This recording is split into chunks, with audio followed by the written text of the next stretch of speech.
கோடீஸ்வரன்கிட்ட இருக்கிற இன்னொரு சீக்ரெட் இன்னைக்கு சொல்ல போகிறோம். நீங்கள் லைஃப்பில் ரியாக்ஷன் பண்ணுவீங்களா, ரெஸ்பாண்ட் பண்ணுவீங்களா அப்படிங்கிறது ஒரு விஷயம், மிகப்பெரிய விஷயம் இருக்குது. கோடீஸ்வரவங்க எல்லாமே ரியாக்ட் பண்ண மாட்டாங்க, ரெஸ்பாண்ட் தான் பண்ணுவாங்க. ஒருவேளை ஒரு சின்ன தப்பு நடந்துருச்சுன்னா நம்ம என்ன பண்ணுவோம் யோசிச்சு பாருங்க. அந்த தப்பு எப்படி நடந்தது அப்படின்னு சொல்லிட்டு தேடுவோம்.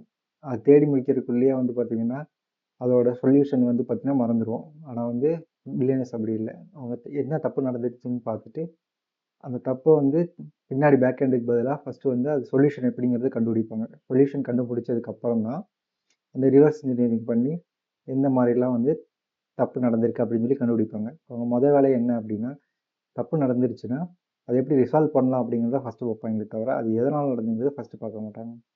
புரிஞ்சுதுங்களா? ஸோ இதே மாதிரி தான் நம்மளோட லைஃப்பில் 95% வந்து 100% வரைக்கும் நம்ம எடுக்கிற ஒவ்வொரு டிசிஷனில் மட்டும்தான் இருக்குது.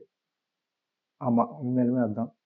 நீங்கள் எடுக்கிற ஒவ்வொரு டிசிஷன் எப்படி இருக்குன்னு நீங்கள் யோசிச்சு பாருங்கள். நீங்களா எடுக்கிறீங்களா இல்லை ஆட்டோ பைலட் மோடில் போகிறீங்களா அப்படின்னு சொல்லி. ஆட்டோ பைலட் மோட்னா என்னடா அப்படின்னு சொல்லி புரியலையா உங்களுக்கு? நீங்கள் யோசிச்சு பாருங்கள்.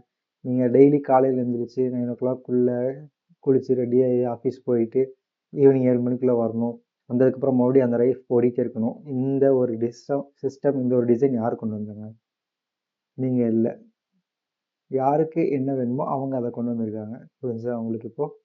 ஸோ அதே தான் பில்லியனர்ஸ் எல்லாமே அவங்களுக்கு தேவையான ஒரு சிஸ்டமை அவங்க தான் பில்ட் பண்ணி உங்களுக்கு கொடுத்துருக்காங்க. நீங்கள் அந்த சிஸ்டமை யூஸ் பண்ணிட்டே இருக்கீங்க. அவங்க வந்து பார்த்திங்கன்னா அதை வச்சு மேலே வந்துகிட்டே இருக்காங்க. இதுதான் இருக்கிறதுலே சிம்பிளான ஒரு மெத்தட் நான் சொன்னது. நீங்கள் இதை புரிஞ்சுப்பீங்கன்னு நினைக்கிறேன். நீங்கள் என்ன ஒரு ஆப்ஷன்ஸ் வந்து என்ன ஒரு சாய்ஸ் வந்து டெலிபரேட்டாக எடுக்கிறீங்கன்னு சொல்லி பாருங்கள்.